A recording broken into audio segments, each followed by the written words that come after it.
Olá, sejam todos bem-vindos a mais um episódio do Sim Pode Crer. E hoje a gente tem a alegria de receber um convidado muito especial aqui. Muito. É isso, Will? É isso, muito bom. Mais uma gravação, Paulo, daquelas que prometem bons papos. É isso que a gente veio buscar aqui, né? E teremos. É isso que a gente gosta de fazer. Então, deixo dar as boas-vindas aqui ao Dr. Davi Zilbergeldi Neto. Acertei? Na mosca. Seja bem-vindo ao nosso podcast, doutor Davi. Muito grato, me sinto muito honrado. Eu sei o alcance, mas mais do que o alcance, a qualidade do programa de vocês. Isso é muito bom, porque não é um simples programa, na verdade, são ensinamentos que vocês trazem, assim, dentro de um contexto muito ético, muito profissional. É bom, porque o Brasil precisa dessas coisas. Muito bom. Vamos aproveitar já para explicar o doutor aí. O senhor é médico? Eu sou médico e cheguei em São Paulo com um diplominha embaixo do braço. Olha só. Tá, nu de mão no bolso, querendo ganhar o mundo. E tive a felicidade de ter ganho uma parte do mundo, porque aqui eu me formei, fiz a minha residência, fiz meu título de especialização, fiz meu master em economia e gestão de saúde, enfim, dei aula na faculdade de medicina e tinha meu consultório particular, tive meus concursos no público, trabalhei no Estado, nos hospitais do Estado, hospitais da Prefeitura, e tive a felicidade, Deus me deu uma felicidade muito grande, um grande desafio, talvez o maior da minha vida, que foi ser secretário de saúde. Eu já ia perguntar, porque teve um curso aí de gestão pública de saúde, eu já falei, será que isso foi aplicado? Então foi, isso foi secretário. Mas isso foi, eu não fiz essa coisa do economia de gestão de saúde pensando nisso, foi um acidente de percurso. Uma coincidência feliz. Uma super coincidência feliz. E aí foi o grande desafio da minha vida, porque de verdade eu aprendi a ser gente quando eu fui fazer esse trabalho. Por que aprendi a ser gente? Porque eu vivia naquele meio termo, aquele ponto assim extremamente sensível entre a vida e a morte, entre a alegria e a tristeza, entre a alta pobreza e o nada que comer. Então eu aprendi que a vida é um pouquinho diferente de como as pessoas... E nem sempre, quando você tem um poder na mão, você consegue mudar esse tipo de coisa, porque está arraigado na cabeça das pessoas de tirar vantagem, principalmente da pobreza. Isso é muito claro no nosso Brasil, norte, sul, leste, oeste. Quanto mais pobre, quanto mais dependente a pessoa é, quanto mais ignorante que eu falo não no sentido ruim da palavra, mas sim, que ignora. Ignorante é alguém que ignora alguma coisa, que não conhece alguma coisa. Quanto mais ignorante é o indivíduo, mais os aproveitadores utilizam dessa gente. Então, quando se fala então em saúde, meu Deus, aí não tem limite, porque a saúde passa a ser, um pouquinho de saúde passa a ser uma moeda de troca. Isso é muito ruim. Então, eu aprendi isso. Eu já estou aqui curioso já vamos viajar um pouquinho na minha pergunta. Como anda a saúde da cidade de São Paulo? Segundo alguém que já mostrou aí suas credenciais acadêmicas, eu quero saber, na prática, como que o senhor avalia que está a cidade de São Paulo? Mais ou menos. Depende, mais ou menos? Depende. Não está na UTI, não, né? Ainda não está na UTI, mas está próxima da UTI. É porque em São Paulo é uma coisa interessante. Nós temos uma estrutura de hospitais, postos de saúde, locais para atender, muito boas, invejáveis. Aqui nessa cidade, aliás, não poderia ser diferente, né? São Paulo, para quem não sabe, é a 5ª maior cidade do mundo. O nosso PIB desse ano, a pergunta foi outra, mas justifica o que eu vou falar. O PIB desse ano se espera algo como R$1 trilhão. Se você pegar São Paulo e botar no mapa mundi, você vai ver que São Paulo, que é uma cidade de 12 milhões de habitantes, aproximadamente, e provavelmente mais uns 2 ou 3 que circulam todos os dias, é maior, economicamente, tudo do que alguns países. Então, é conversa fiada dizer que não tem dinheiro para fazer as coisas. Então, eu não posso considerar que a minha saúde pública é boa se eu sou obrigado a esperar horas e horas para ser atendido. Eu não posso considerar que a saúde pública no Brasil como um todo é uma desgraça, desculpe o termo, Sim. tá? Se for pegar, mesmo se lá no norte, nordeste, porque isso é moeda de troca lá, né? Não tenha dúvida. Mas em São Paulo ainda tem esses problemas, tem problemas de comunicação, porque o sistema de comunicação do Estado não fala com O da prefeitura. da prefeitura, quer dizer, então eu não tenho informações, quer dizer, você vai hoje ser atendido no Estado, por qualquer razão, uma dor de cabeça, e daqui a 5 dias você vai na prefeitura, eu não sei o que aconteceu, porque, sabe, e filas, e demoras, e muitas coisas que não deveriam acontecer, por exemplo, a pessoa vai buscar um medicamento num posto de saúde, não tem aqui, vai no tal, aí chega lá, também não tem. Então ela mora aqui na Zona Oeste, de repente ela vai conseguir pegar o posto, a pessoa vai pegar um medicamento lá na Zona Sul, quer dizer, não tem lógica muita coisa, sabe? Então, eu não posso dizer que está indo bem. Quantas pessoas morrem porque tarda a ser atendida? É complicado isso, porque a vida do ser humano, ela está naquele fiozinho tênue, porque até ele chegar no médico, você não sabe o que ele tem. Se ele tem uma urgência ou uma emergência. São coisas diferentes. Urgência, eu bati com o joelho, está doendo. Emergência, então eu posso esperar meia hora para ser atendido, tal, etc. Mas não mais que isso. Agora, uma emergência é risco iminente de vida. Ou de morte, melhor dizendo.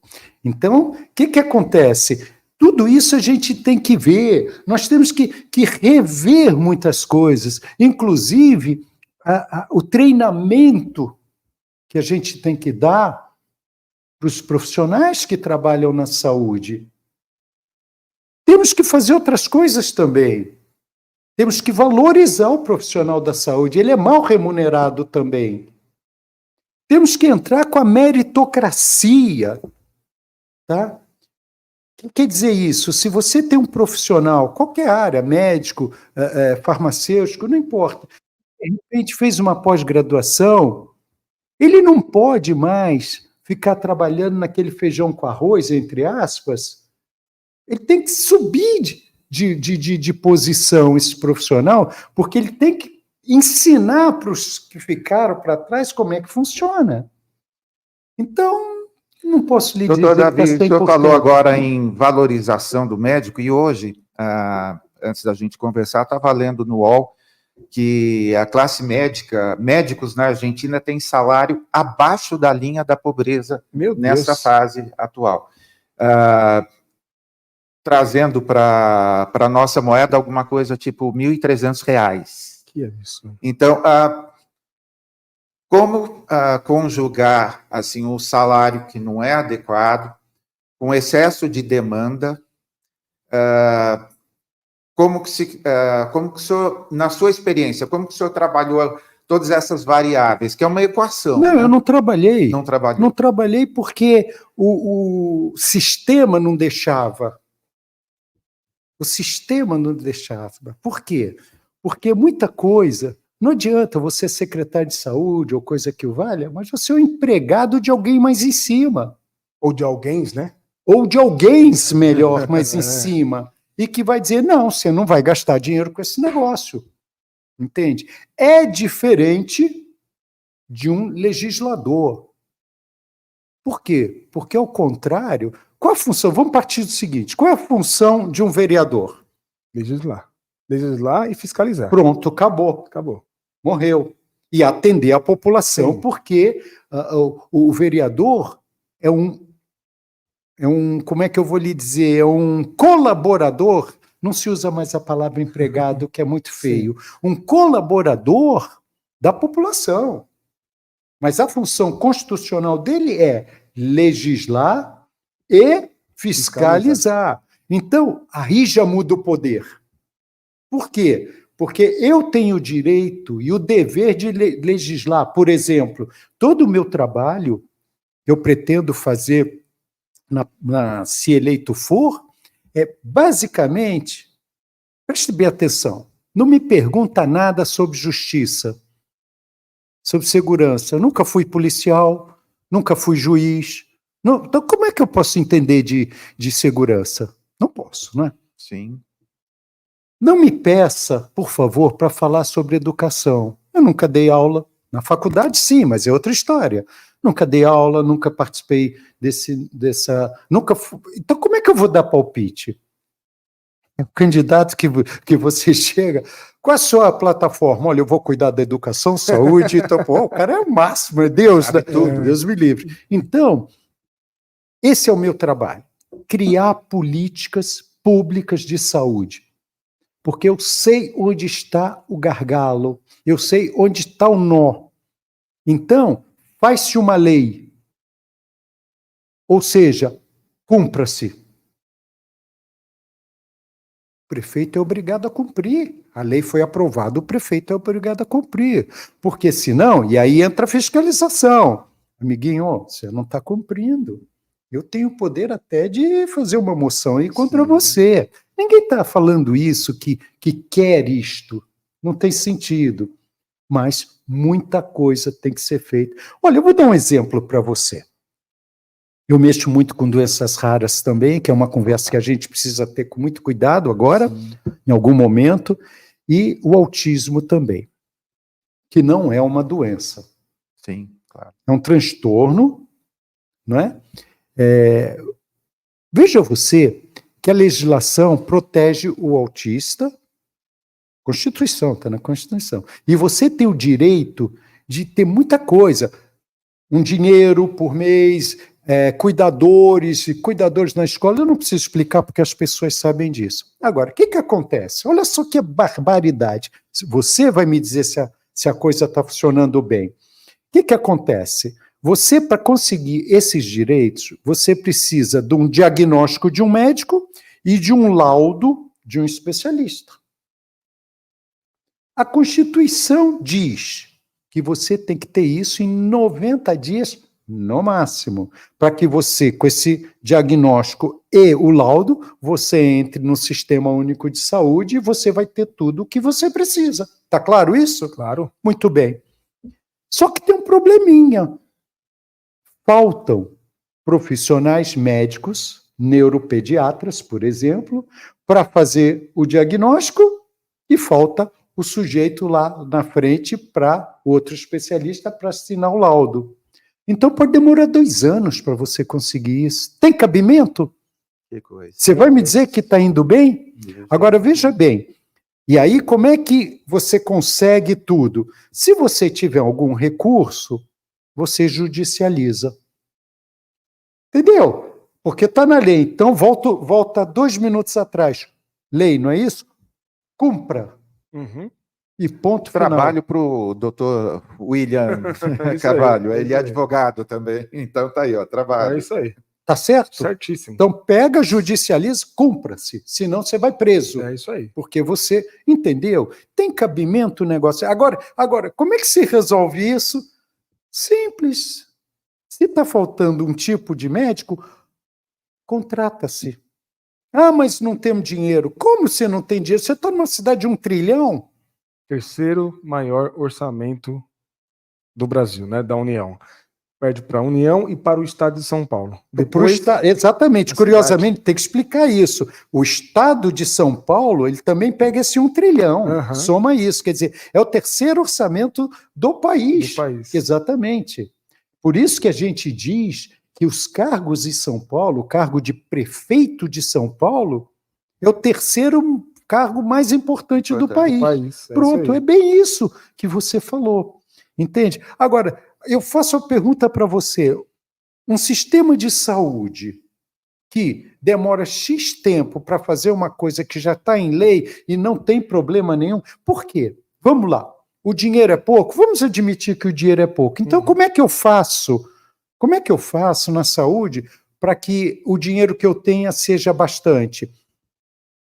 Tratamento básico de saúde, lá, médico da família, postos de saúde, médicos bem treinados para fazer diagnósticos, para fazer tratamentos. Ali embaixo, no atendimento primário, nós temos 3 degraus, né?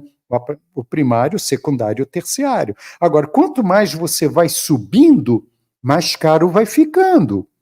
Então, vou te dar um exemplo. De repente, você chega, isso não é incomum, William. Você chega, um sujeito está com uma lesão aqui na pele. Foi no clínico, o clínico falou, o senhor tem que ir no dermatologista, isso na saúde, né? Aí, já demorou não sei quanto tempo para ir no clínico. Do clínico para o dermatologista. Se pedir um exame, então, para Tá, ver vai demorar um tanto. vai demorar. Aí, tá. Ou seja, não raro, uma lesãozinha hipotética, que é um câncerzinho, que você olhou aquilo ali, vamos tirar já? Manda fazer o anátomo patológico, é um câncerzinho pequeno, tá? Vamos ficar observando agora o que vai acontecer. Como é que fica esse negócio daqui a 6 meses? É verdade. Está entendendo? E isso você pode levar muito para um câncer de mama, para mulheres, um câncer de colo uterino, no homem, câncer de bexiga, o câncer de próstata, entende? Então, tudo isso é que faz com que a demora, a fila, a falta de conversa, e é preciso que se diga que nós precisamos também requalificar os nossos profissionais. Aqui eu não estou dizendo, eu nem poderia ser antiético da minha parte como médico. Eu hoje, se eu tivesse que entrar hoje para fazer um atendimento básico na saúde, eu conheço a teoria, mas eu tenho que me requalificar. Porque o médico tem que se requalificar sistematicamente. E hoje nós estamos correndo um risco muito grande, William. Vou mostrar um risco que nós estamos correndo para um futuro não muito longínquo. O Brasil tem hoje aproximadamente 390 faculdades de medicina, ou escolas de medicina, melhor dizendo. E tem aí na fila quase 100 já pedindo para ser também autorizado. Aí eu te faço uma pergunta. Você vai para a China com 1 bilhão e 400 milhões de habitantes? Engraçado, lá só tem 230 faculdades de medicina. Você vai para os Estados Unidos, que é essa potência toda, tá? 230 milhões de habitantes, só tem 180 faculdades de medicina. E nós estamos aqui com, se somar as 94. Por quê? Para quê? Que tipo de profissional vai sair de lá? Porque para ser uma faculdade de medicina, você precisa de ter um hospital, você precisa ter um ambulatório, você precisa ter profissionais qualificadíssimos. A gente pode dizer que é um negócio rentável, porque são as maiores mensalidades. Exatamente. Quando é uma Superior, faculdade particular. Dizem as más línguas que gira em torno de 18 bilhões de reais por ano. Está respondido? É um grande Muito negócio. respondido. É o PIB de muito país aí. Que coisa. É o Claro. PIB de muito país. Uma coisa que está me ocorrendo agora, doutor Davi, o senhor é extremamente elegante e didático. Como que o senhor avalia essa campanha atual? Prefeito, vereadores, tudo. Acabei de ver que uma cidade lá no Agreste de Alagoas foi suspensa porque de tantas brigas, de tantas... não pode ter campanha, Meu nem Deus. carreata, não pode ter nada, de tantos embates que já tiveram.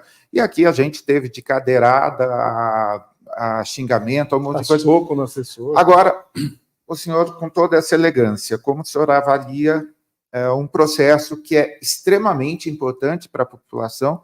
O senhor, hoje, no início, falou um pouco sobre ser usado como moeda de troca, e assim, as pessoas têm sido quase que engodadas, né?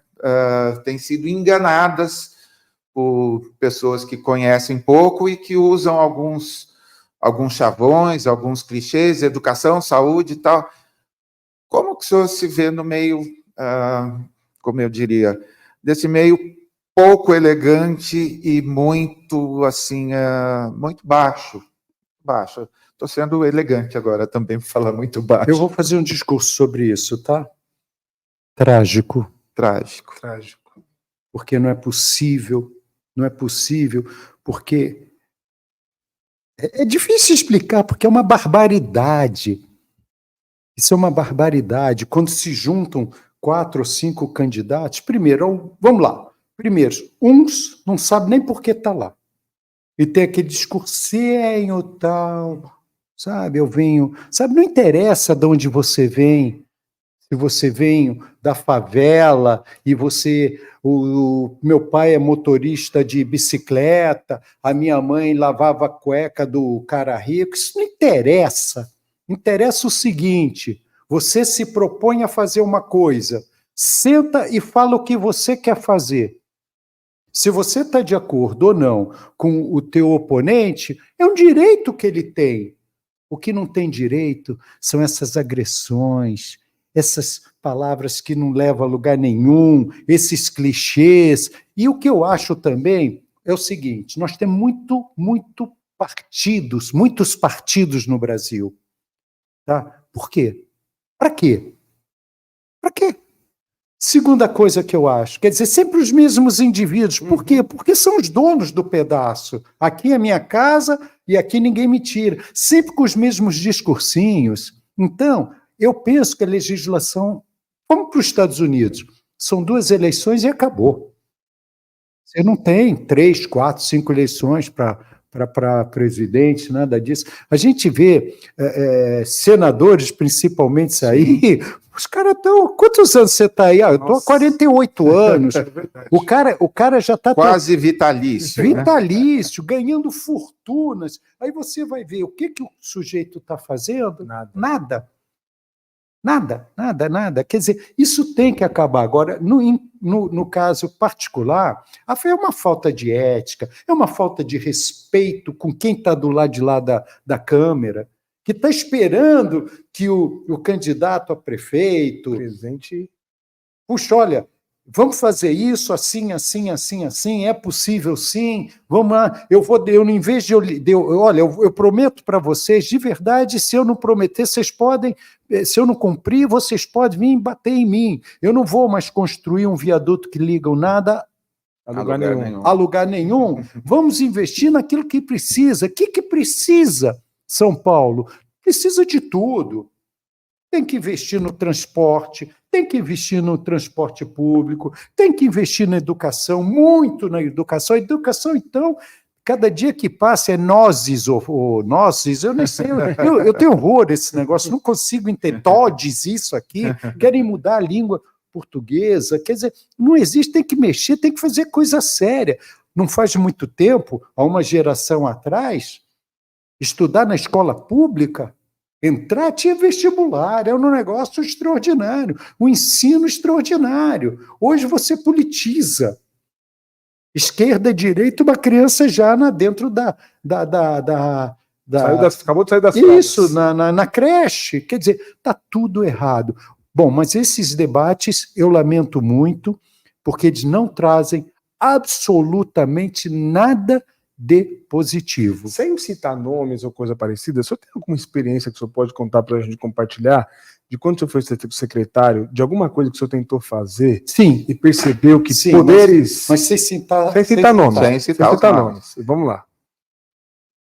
Eu trabalhei bastante, consegui do município trazer, estava inadimplente o município, tal, consegui na área da saúde acertar tudo direitinho, e quando estava tudo certo, bateram no meu ouvido, está publicado em jornais. Então, eu posso falar, mas não vou dizer nem quando, contra, etc.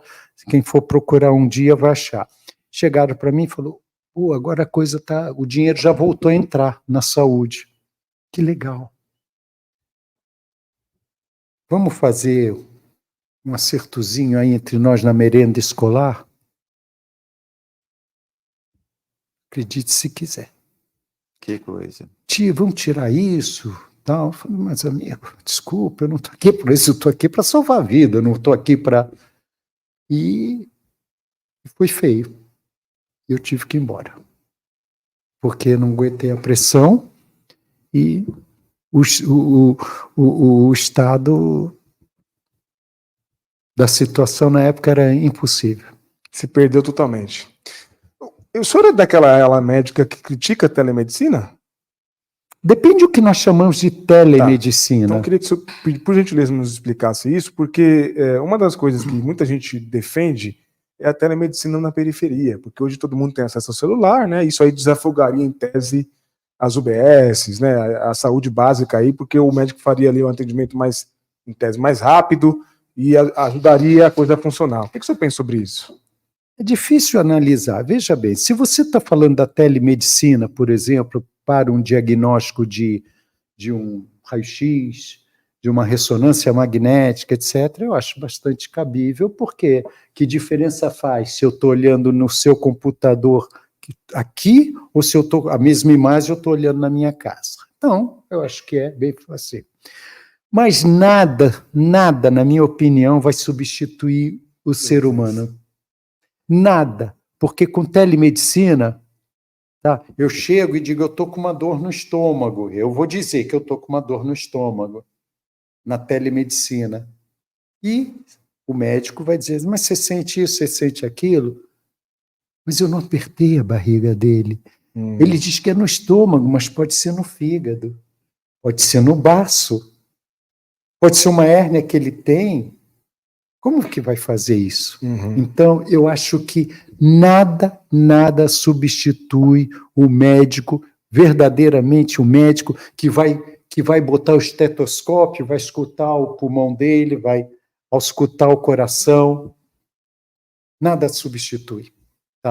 Eu até posso aceitar, digamos assim, a telemedicina no sentido de, olha, vamos fazer o seguinte, faz isso, daqui a uma semana, ou você me liga, ou tal, vamos conversar.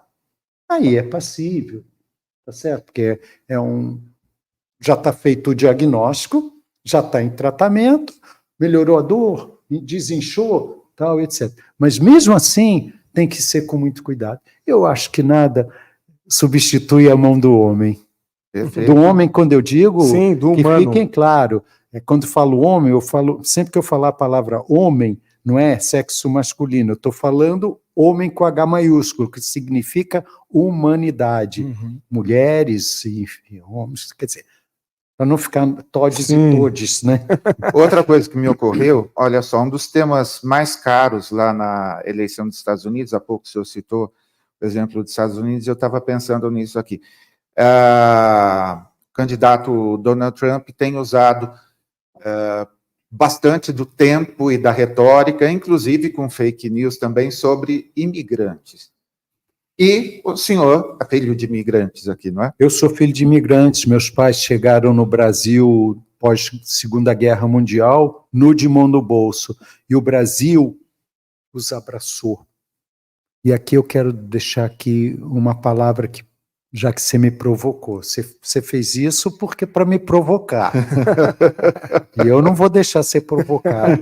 O Brasil é um país maravilhoso que recebe todo mundo de braços abertos, sem perguntar raça, cor ou credo. E assim que o Brasil cresceu. E assim que o Brasil tem que ser. E o Brasil não pode, os nossos governantes não podem, não têm o direito de apoiar o terrorismo. Ponto final. Daí para frente, cada um entenda como quiser. Você me provocou, te falei. Então, eu não sei por que você perguntou, mas eu respondi. Não, mas essa o Brasil é a ideia. É maravilhoso. Essa Meus é a pais ideia. chegaram da guerra como pós-guerra. Minha mãe... Eu não gosto dessa história, porque eu acho que essa história de dizer minha mãe era cozinheiro, meu pai é alfaiate, pouco importa. Eram dois seres humanos que sabiam fazer alguma coisa, trabalharam duro e formaram dois médicos. Eu tenho um irmão mais velho, médico também. E o Brasil respeitou e respeita. E aqui nós temos um convívio muito grande. E hoje o que acontece? Por culpa, sim, de determinadas pessoas que estão nos vários governos, que incitam a violência ao invés de, sabe, incitam o racismo. Antissemitismo, o senhor já chegou a sofrer algum tipo de coisa? Eu sofro do antissemitismo desde que eu era criança. Caramba. Tá certo? Mas não era tão aberto assim. Uma coisa mais velada? Conta pra Muito gente. mais velada. Você é um gringuinho, judeuzinho, tal, sabe? Desculpe, negrinho, Sim. sabe? É carinhoso chamar ele de negrinho. Você sabe o que eu digo dessas coisas? Que vale para qualquer situação. Imagina assim, eu estou sentado aqui, eu sou um médico, eu tenho um chinês, um outro, uma pessoa da raça negra. Um negro. Tá? Um negro. Isso. E aqui um judeu. Os três eu vou abrir de ponta a ponta, porque eu vou fazer a mesma cirurgia. Quando eu afasto a pele para cá, engraçado, a cor é igual, tudo lá dentro é igual, nos três. Como é que pode isso? Quer dizer, é uma coisa... E aí é que eu digo, onde o poder público falha.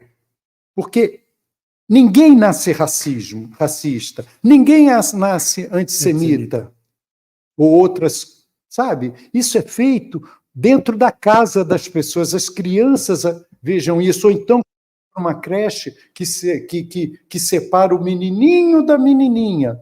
Então, aí é que entra as políticas públicas, preconceitos, né? Sim. Porque eu vou crescendo em cima Sim. de que o judeu é isso, o negro é aquilo, papapá, e acabou. E o português é burro, não é isso? Sim. Eu cresci assim. Tá? Então, aqui é que entra as políticas públicas, inclusive na educação. Tá certo? Isso tem que ser lei, que você tem que... Qual é o período que a criança, por exemplo, começa a entender as coisas? Ela começa na creche e ela começa a entender direitinho as coisas nesse período de creche até os 7, 8 anos, que começa a... Tá? Ela cresceu aprendendo o quê? Aquilo que lhe foi ensinado. De bom e de errado, na maioria das vezes. Tá certo? Então, políticas públicas não é só de saúde, são educacionais também. Isso tem que ser nas escolas, tem que ter, sabe? Antigamente tinha um negócio, lá atrás, eu era garotão ainda, garotinha, Organização de Política Social. Tá? OSPB. OSPB. Mas Organização Social não, só Política do Brasil. Mas era no período... Uma matéria. Uma matéria, que era... Mas ali era uma coisa que era um momento de exceção, tal, etc. Mas, cara, não tem problema você ensinar as crianças ética, ensinar as crianças que cor, religião, cada um, não tem problema. Você pode conviver não precisa viver num cluster, você pode viver todo mundo no meio ambiente igual. Isso tem que ser ensinado. Demora, começando hoje, se topar, vamos começar hoje. Os primeiros resultados vão ver quando? Daqui a 2, 3 gerações, mas tem que começar a fazer. São as sementes. Tá? Agora mesmo eu li no jornal que um cara tinha um judeu que usava kippá, então nos jornais, o sujeito veio fumando charuto e arrancou o kippá dele, com o charuto queimando ele, dizendo, você é judeu, tem que morrer. O que é isso? Meu Deus. Ou você é evangélico e não dança a minha música, então tá fora. Quer dizer, não pode, né? Políticas públicas. Olha só, há pouco... A gente está desde cedo gravando aqui, eu fui atualizar e fiquei assustado com as fotos aí. Como que está o coração vendo... hoje Israel foi bombardeado, o Irã foram mais de 200 bombas. Como fica o coração quando vê algo como hoje, essas fotos? Desse tamaninho, principalmente se você Se não fosse, ia ser igual, mas principalmente porque você tem a família lá. Olha só. O senhor tem contato com os familiares de lá? Todo dia, com WhatsApp e ligação direta, eu liguei para lá para saber. Agora, novamente, o que dói nessa história é, como é que eu vou te falar? A pessoa que toma uma posição. Quem começou tudo isso? Quem apoiou os terroristas? Quem apoia os terroristas? Poxa, o Irã, todo mundo sabe, né? E quem começou a jogar foguete do Líbano para Israel? Então, o que dói é ver pessoas que detêm o poder acusar Israel de tudo isso. Como é que ele faz? Olha, pode mandar os foguetes para cá, não tem importância, mate a gente, está tudo direitinho e tal, etc. É isso? Quer dizer, onde está a ONU? Sabe para que serve a ONU? Pois é, onde está a ONU? Não sei. Está nos Estados Unidos, é onde está. Tá? Deve gastar dinheiro à beça, deve ser bom trabalhar lá, viajar então do Brasil para lá com uma comitiva, então, para não fazer nada. Deve ser maravilhoso. E uma organização que foi criada para mediar. Para mediar. Ela começou, você sabe que ela começou com um pouco menos que 50 ou 50 países. Sim. Que era exatamente para mediar tudo, quer dizer, não está tudo errado. Você vislumbra algum tipo de recrudescimento desse conflito? Porque hoje, fazia tempo que a gente não tinha, eu passei por vários sites, é a notícia de maior destaque em todo o Brasil, para não dizer em outros países. Eu não sou nenhum especialista que entenda disso. Agora, eu posso dizer o seguinte, é como o tráfico de drogas. Parece que não tem solução, mas minimizar dá para ser. Basta você cortar a fonte de quem alimenta, quem põe o dinheiro nesse negócio. Isso a gente sabe quem é que põe o dinheiro nessa guerra. Não é? O mundo aí sabe direitinho. Tá? Ou você corta o mal pela raiz, ou então não tem solução. Uma coisa que eu andei pesquisando nas publicações do trabalho do senhor tem a ver com a mulher e o estado pós-gravidez. Porque a gente trabalha, a gente olha para a mulher pré, durante, mas e o depois? Pois é. Queria que o senhor falasse sobre isso também para a gente. Então, é muito complicado. Isso, novamente, nós voltamos às políticas públicas de saúde. Na pré-gravidez, a gente já tem que ter cuidado com a mulher. Na gravidez, mais ainda. Por exemplo, nós temos no sistema público que cuidar, por exemplo, da alimentação dela. Por quê? Porque se ela ganhar muito peso, ela pode trazer problema para o neném, pode criar um diabetes gestacional, que nós chamamos. Então, eu entendo que uma mulher que está... Eu estou falando na saúde pública, mas na saúde particular também, tá? Só que na particular se vai. Então, tem que cuidar da alimentação. Você sabia de uma coisa? Isso está no meu projeto, está escrito. É pena que eu não trouxe, está no meu caso, senão eu te mostraria. Eu tenho um projeto todo montado já. Entende? Por exemplo, vamos começar assim. Você sabe que na boca, se você não tratar a boca das mulheres, nós temos mais ou menos 600 bactérias, que não são, normalmente nós temos, não acontece nada, mas em algum momento elas podem se mexer. E isso é motivo, muitas vezes, de aborto precoce. Então, no atendimento primário, eu preconizo que na gestação, no acompanhamento gestacional, tem que ter um odontólogo, um dentista, para falar uma linguagem mais fácil, cuidando da boca da mulher, porque vai cuidar da saúde da mulher e, ao mesmo tempo, da criança que vai nascer. Tá? Numa fase mais adiantada da mulher, tem que cuidar daquelas patologias que são muito duras na mulher. Tem patologias assim também. Tem que cuidar da prevenção do câncer. Hoje a gente sabe, câncer de mama, câncer de ovário, a mulher tem que ser atendida, sabe, tem que ter a metodologia, uma vez por ano tem que fazer o exame de mama, uma vez dependendo do risco dela, até no espaço menor, ultrassonografias, etc. Tem que cuidar. E lá na frente, mesmo que ela tenha saúde, nós temos que cuidar da menopausa dela. Tá certo? Nós temos que cuidar dos problemas ósseos da mulher por causa dos hormônios, etc. Tá? Então, tudo isso tem que ser visto para que ela possa ter uma melhor qualidade de vida. Ela tendo uma qualidade de vida em termos de saúde, fica todo mundo feliz, e ela também. Ela não existe idade para isso, para ser feliz, para estar bem. Sim. Tá certo? Então, e tem outras coisas que a gente teria que discutir também, a segurança da mulher. Do projeto que o senhor montou aí para essa campanha a legislador, o que o senhor destacaria que seria assim... Ponto-chave? Ponto-chave, isso. Eu acho que tudo que diz respeito à saúde é ponto-chave. Quando você fala em doenças raras, por exemplo... Sim.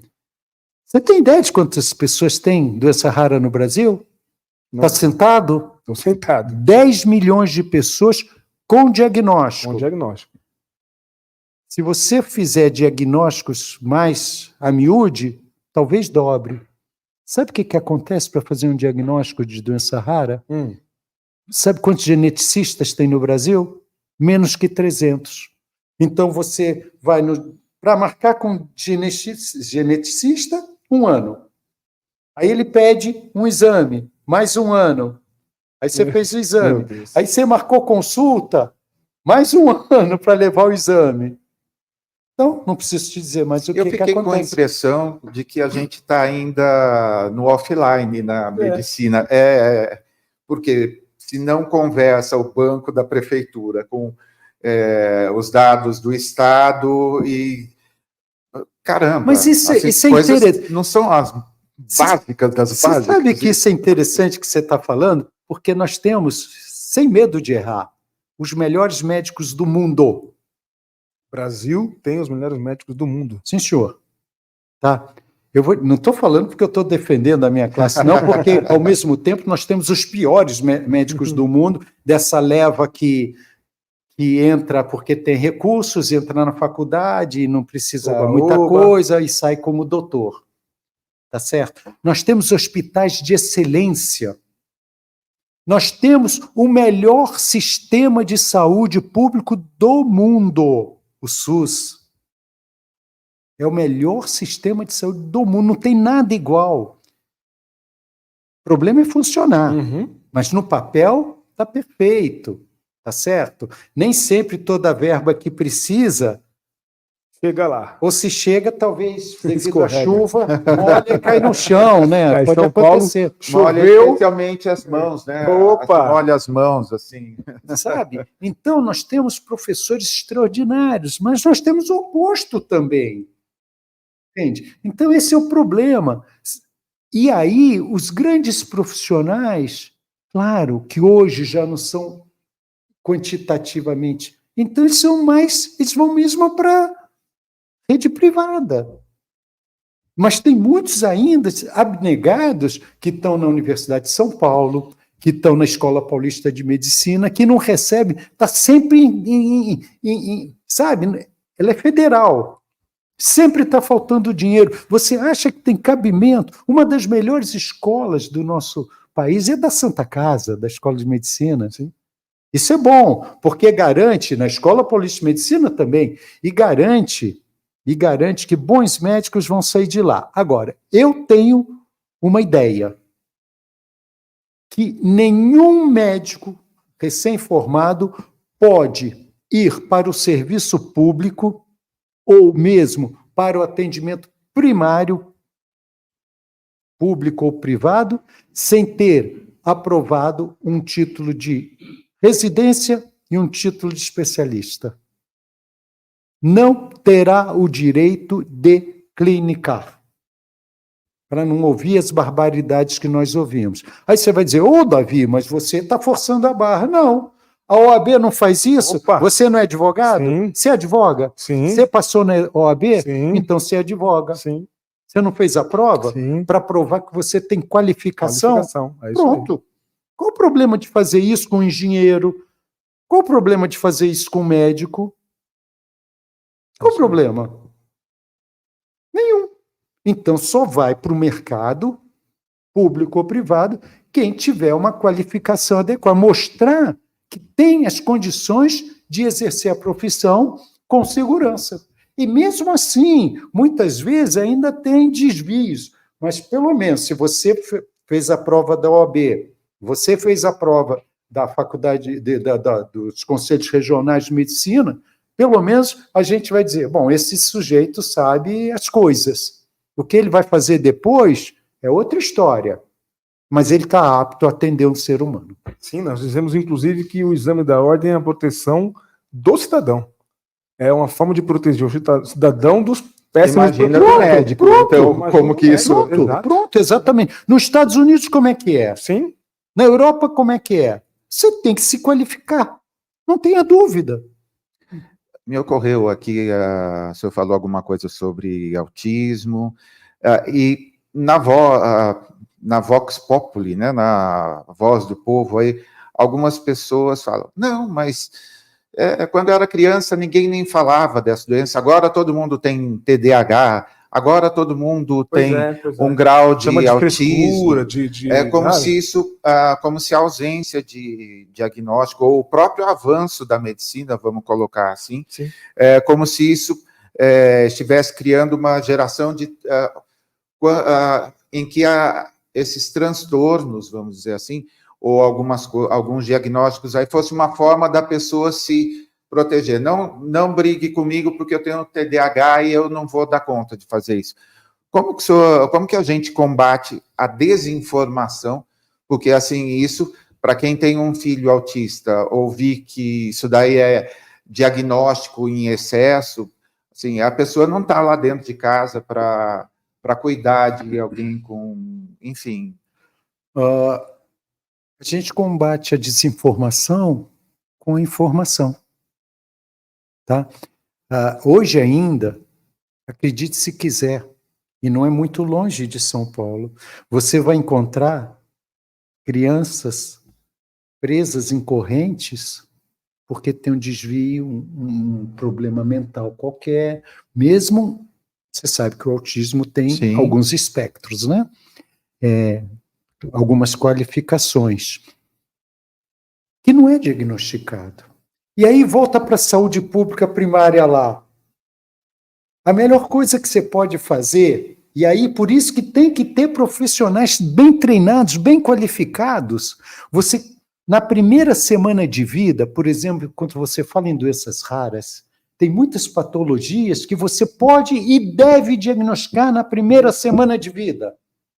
Porque se deixar para a segunda semana, para um mês, 2, o negócio... Não que essas pessoas vão viver mais ou menos uma doença rara, por exemplo. Mas se você diagnostica, você pode trazer um tratamento, como é que eu vou te falar, que facilite um pouco essa vida dessa pessoa. A gente sabe onde vai ser o final dela, mas se ela tiver menos sofrimento, um pouco mais de qualidade de vida, a mesma coisa. E o autismo também é isso. Hoje nós temos argumentos técnicos para diagnosticar o autismo, muitas vezes já na primeira semana de vida. E não se faz isso. Quer dizer, se você tem um bom pediatra, bem treinado, bem qualificado, ele pode fazer isso. Mas no dia a dia, no Estado, por exemplo, não vai acontecer isso. E esse autismo vai ser discutido quando a criança é diagnosticada com 14, 15 anos de idade. Mas até lá, vão dizer que o garoto é maluco, a menina é não sei o quê, etc. e tal. E eu queria falar para vocês uma coisa muito importante sobre a questão do autismo. Nós temos que... O autista é um ser muito especial. O autismo não é uma doença, vamos deixar. Sim, claro. É um transtorno, tal. É uma pessoa muito especial. Então, o que nós temos que fazer? Trazer essa pessoa, inseri-la na sociedade e não vê-la como um doente mental. Não existe, não pode ser assim, tá certo? E tem um determinado espectro do autismo que ele é um pouco mais complicado, mas ele é um ser tão especial que você pode inseri-lo, inclusive, no processo laboral. Contratá-lo para sentar aqui e filmar, como o nosso irmão ali está me filmando, dando um exemplo. Tá? Porque ele tem qualidades espetaculares que a gente não consegue. E se vocês, eu não vou dizer nomes, porque eu não estou para falar nomes, mas que o nosso não é ouvinte, o espectador, que o nosso telespectador aqui, inteligente que é, faz o seguinte, entra na internet e pergunta, os principais homens da humanidade autistas, vocês vão ver, eu não vou citar nomes, mas tem gente aí que está ainda hoje aí dando nó em pingo d'água, de tão inteligente que é. Então, tudo isso faz parte de ensinamentos, tudo isso faz parte de vontade de querer fazer. Você querer ter um médico qualificado, bem treinado, que tem vontade ainda, tem que pagar bem. Eu sou da opinião do seguinte, que o médico, o professor e aquele que se dedica à segurança tem que ter um salário extremamente alto. Jogador de futebol ganha 2, 3 milhões por mês para jogar bola e diz que é trabalho, legal. Quando jogam. Quando joga, quando quer jogar, né? Quando quer mandar o técnico embora, não quer, faz a chacrinha. Por que um bom médico? Sabe por que um bom médico, um bom professor e um bom médico, um bom professor e um bom ser que está tomando conta da minha vida, da minha casa, da minha família, que é o policial, tem que ir bem, está cuidando da nossa vida, gente.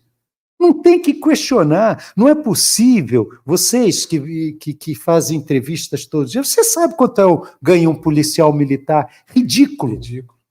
Ridículo. E ainda, muitas vezes, ele tem que andar sem farda, porque se ele entrar onde ele mora, ele vai tomar um tiro na cabeça porque vão descobrir que ele é polícia. Tá? Então, tudo isso a gente tem que mudar e a gente convive com isso. Todo mundo fala isso toda vez a mesma coisa, não é verdade? Sim. E ninguém faz. Agora, onde está a população que bate palma? Nossa, olha que cadeirada que ele deu, que cara bacana, né? Bate palma, esse é meu ídolo. O outro vai covardemente dar na cara do sujeito, não sei, mas atingiu os olhos, inclusive parece que teve um descolamento retino. Sabe o que vai dar isso? Nada. Ele vai pagar lá qualquer coisa vai passar na justiça, vai. Sabe, tá tudo errado. E nós estamos batendo palma. Aí você chega, por exemplo, vamos lá, um exemplo. Estamos em ano eleitoral, eu sou candidato, não tem problema nenhum, eu posso falar. Tenho qualificação para isso. Posso não chegar lá, mas qualificação eu tenho, experiência, etc. e tal. Agora, você vai chegar, pegue 10 amigos seus e pergunte para ele em quem você votou nas últimas eleições para vereador. Ou para deputado federal. Não sabe. Então, o que você reclama, população? Desculpa. O que você reclama? Eu reclamo, mas eu estou aqui dizendo, dá para mudar, vamos correr atrás, vamos fazer, vamos juntar um grupo de pessoas que queiram. Olha, eu estou vindo hoje, eu vou te falar, eu estou vindo hoje de um evento fantástico, que é longevidade, está terminando. E eu fui ver. Porque eu esqueci de dizer para vocês que eu não vou falar essa palavra que é feia. Eu detesto ouvir a palavra velho, idoso.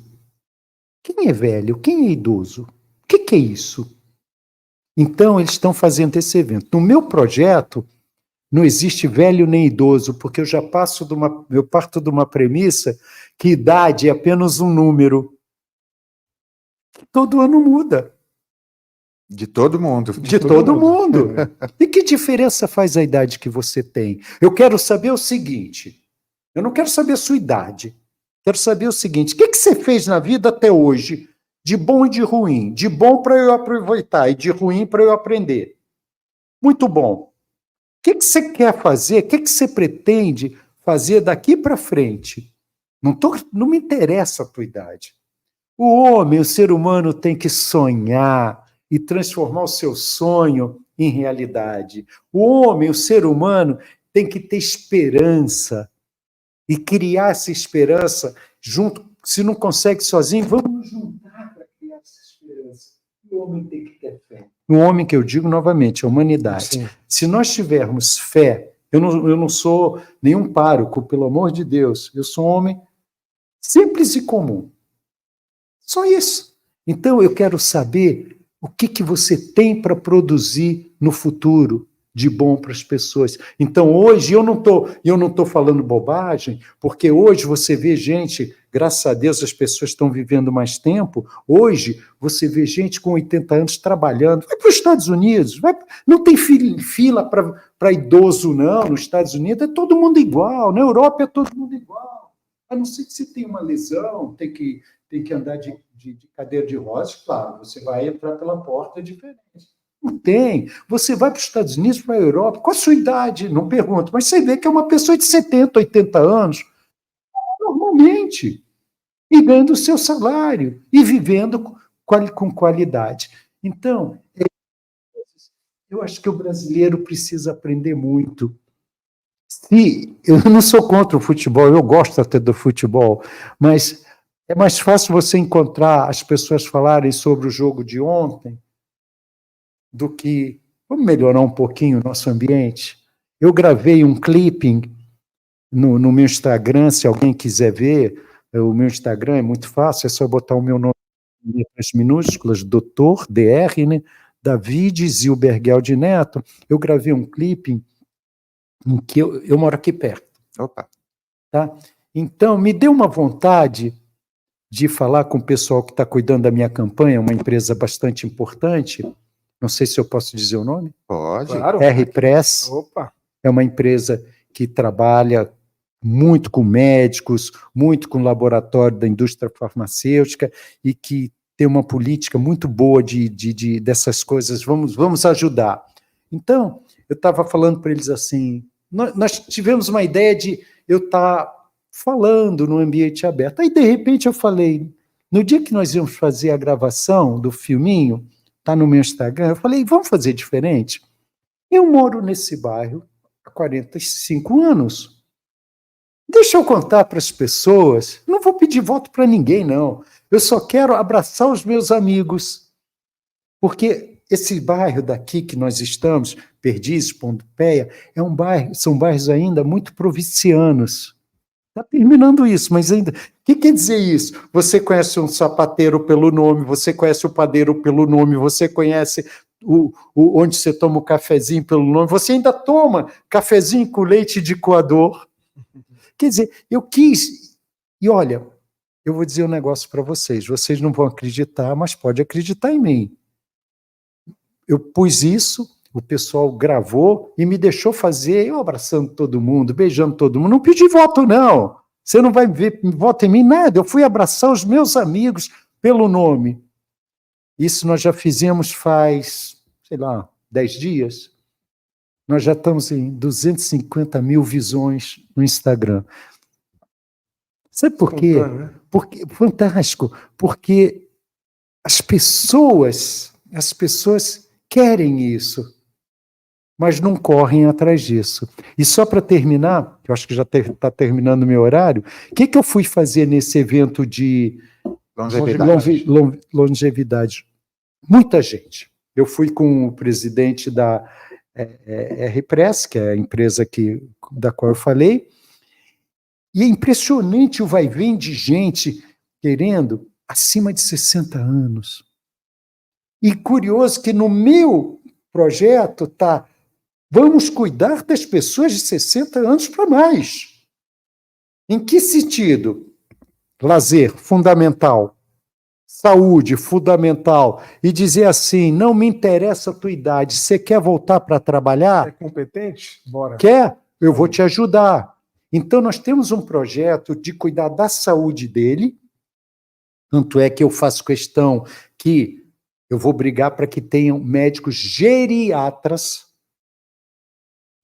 Geriatra é o grande clínico, né? Porque ele te vê de uma forma holística, tá? Então, no nosso projeto, eu quero tratar da saúde dele, quero tratar do lazer dele, tá certo? E quero tratar através da volta ao trabalho, tá? Você vai dizer, Davi, para com isso, você está metido a querer fazer tudo. Não, eu tenho só ideia de como fazer, eu não tenho a condição de fazer, mas eu tenho o senso de dizer o que tem que ser feito. E aí, eu tenho um deputado federal, que eu conheço ele, maravilhoso, etc, etc, de um lado. Eu tenho amigos meus que trabalham pesadamente junto ao processo industrial brasileiro, empresarial brasileiro, quer seja da indústria, quer seja do comércio. Então, vamos sentar juntos. O deputado federal fica quietinho, é bom não falar, só ouvir.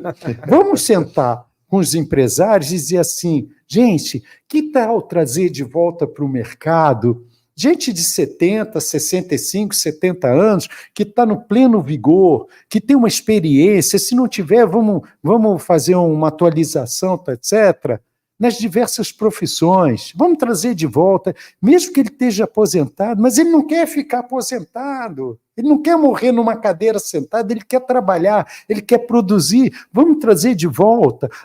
Aí um sujeito idiota, me perdoe, falou, não, isso vai aumentar os custos da empresa. Vão em nada, cara. Vamos conversar.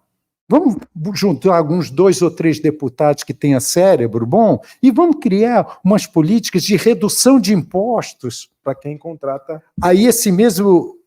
Incentivos fiscais. Incentivos fiscais. Foi. Se é no município, numa empresa privada do município, vamos diminuir o ISS dele, o IPTU dele. Aí a pessoa, não, mas aí vai cair a arrecadação. Não, a tua conta está errada, porque se eu trouxer mais gente para o mercado de trabalho... Produzir mais. Claro, ele vai produzir mais, vai arrecadar mais, no sentido de que eu estou ganhando um salário, eu vou gastar, vou comprar um sapato que eu não comprava, vou comprar uma geladeira, vou tomar sorvete, tudo isso tem imposto. Sim. Então eu vou aumentar a minha arrecadação. Eu não sou economista, mas me parece um raciocínio lógico. E o que você está dando para esse homem ou essa mulher? Dignidade. Vida, dignidade, vida, bem-estar, com uma manobra simples dele poder ir para um parque de diversões, um parque de lazer, academias públicas, bem feitas, com professores, tudo direitinho, carteirinha para não ter bandalheira, hora marcada, como você faz também na vida privada, tá certo? Você está dando para ele o lazer, você está dando tratamentos que precisa, cuidados de saúde para ele, não necessariamente o tratamento, aquela coisa que ele vai a cada 6 meses, 1 ano, fazer todos os check-ups, tudo direitinho, com a hora marcada, e você está dando um trabalho que ele quer voltar ao trabalho. Sabe como se chama isso?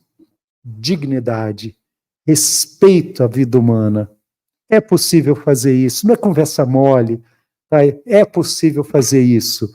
Eu não tenho o poder de fazer isso sozinho, mas eu tenho o poder de mexer com a sociedade, porque eu estou sentado num lugar em que eu posso fazer isso, eu posso gerar uma legislação, eu posso forçar para que essas coisas aconteçam.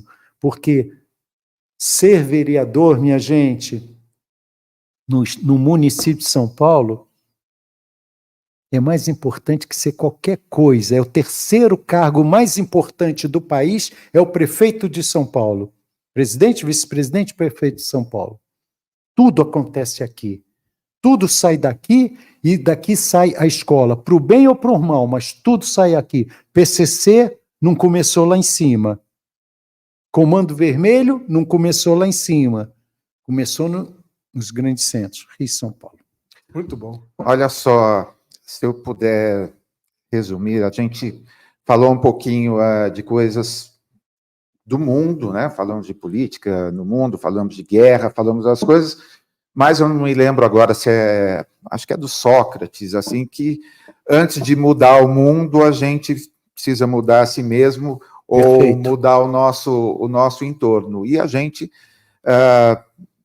várias vezes caiu exatamente naquilo que é possível, e queria agradecê-lo, assim, porque o senhor deu uma aula de otimismo, uma aula de vitalidade e de paixão pela vida. Então, tantos jovens hoje, aí, esses dias eu li sobre a geração Z, que os índices altíssimos de depressão, porque quando acorda para trabalhar não tem nenhum tipo de vontade.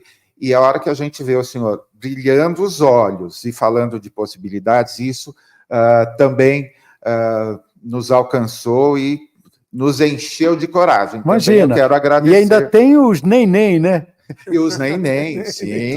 Tem que explicar o que é neném. Não é neném, não. Não é neném. Não trabalha e nem estuda. Nem estuda. Quer dizer, por quê? Tá? Temos muito para falar. Eu posso pedir aquilo que eu posso pedir aqui? O quê? Opa, por favor. Eu para fazer tudo isso que eu quero, eu preciso de uma coisa. Opa! Claro. Posso pedir? Claro, Peça, fica à favor. vontade. Eu quero pedir uma coisa. Ó, peça para essa câmera aqui. Eu quero pedir para você que está me escutando, para você que está me vendo, olha nos meus olhos. Eu gosto de fazer, sabe, reuniões olhando nos olhos das pessoas. Sabe por quê? Porque se ele não ficar molhadinho, não prestou. A gente tem que ter emoção nas coisas que faz e tem que ter certeza do que quer fazer. Eu vou te pedir uma coisinha. Não vai ser difícil para você. Não custa e não pesa. Pode pesar mal no futuro, mas hoje não pesa. Eu quero ser vereador. E para eu ser vereador, eu preciso que você me ajude. Eu só estou te pedindo, confie em mim. Você tem que confiar ou desconfiar de alguém. Você tem 50%. O não está garantido, correto? Mas eu não sou o não. Eu sou o sim. Acredite que existe muita gente que é sim. Então, estou te pedindo voto. Me ajuda a chegar lá para que eu possa vir aqui na próxima vez e dizer, cheguei lá, agora eu vou ter que fazer aquilo que você escutou que eu tenho vontade de fazer hoje. Porque senão, toda essa equipe de jornalistas vão me cobrar. Eu vou me arrepender profundamente se eu mentir. Me dá essa chance. Você vai sair de casa. E outra coisa, hein? Se você tem mais de 60 anos, não tem que ficar em casa não, hein? Tem que ir para a rua mesmo votar, porque você tem experiência, você tem vida, você tem credibilidade. Se você está nessa faixa de 60 anos para mais, você tem vida, tem credibilidade, tem bom senso, tem prudência.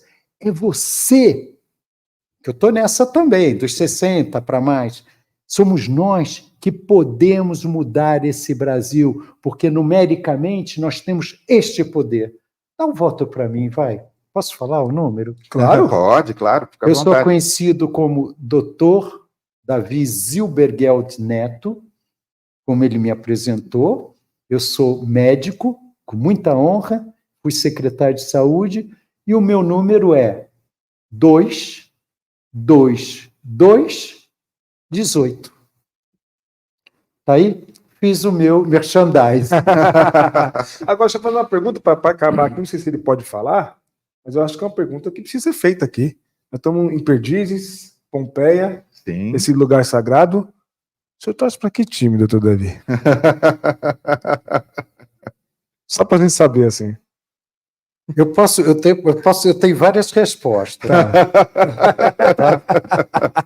Digamos assim que eu torço pelo Flamengo. Flamenguista? Olha só. Porque eu sou carioca. Sim, sim. Eu cheguei aqui já há Sim, 40 mais de 40 e poucos anos. E para mim não, está errado o português. Para eu torcer pelo Flamengo é muito vaidoso para mim, porque eu não tenho contratempo aqui em São Paulo. Entendeu? Agora eu tenho que admitir que o Parque Antártica é maravilhoso. O Parque Antártica é maravilhoso. Já com os arredores. É maravilhoso. Tem restaurantes bons. Sabe que só para terminar, você sabia que essa região de Perdizes, só Perdizes, Nós estamos aqui na Pompeia, que é mais ou menos igual. Sabe quantos habitantes tem? Eu estudei isso. 121 mil. E circulam em Perdizes, Pompeia é a mesma coisa, Sim. circulam mais ou menos de 3 a 5 mil pessoas por dia. Por quê? Porque são bairros que têm cinemas, teatros, faculdades, universidades, Sim. cabeleireiros, médicos, dentistas, tudo isso. Quer dizer, então essa nossa região da zona oeste aqui, eu diria o seguinte, temos que olhar melhor, tá certo? Porque nós temos tudo que uma cidade de porte médio tem, provavelmente um PIB também, porque é uma cidade classicamente de classe média, né? Caramba, vamos transformar isso como se fosse uma cidade, vamos investir aqui, vamos trabalhar aqui. Dá para fazer muita coisa. Muito bom, muito bom. Nós tivemos o prazer de ouvir o Dr. Davi Zilbergeld Neto. Matou em cima. De novo, hein? Olha só, a gente devia ter feito uma aposta. Verdade, que eu ia acertar. verdade. Super obrigado, sucesso aí no seu projeto, na sua campanha. E você que esteve conosco, muitíssimo obrigado pela sua audiência, pela sua companhia aqui no Sim Pode Crer.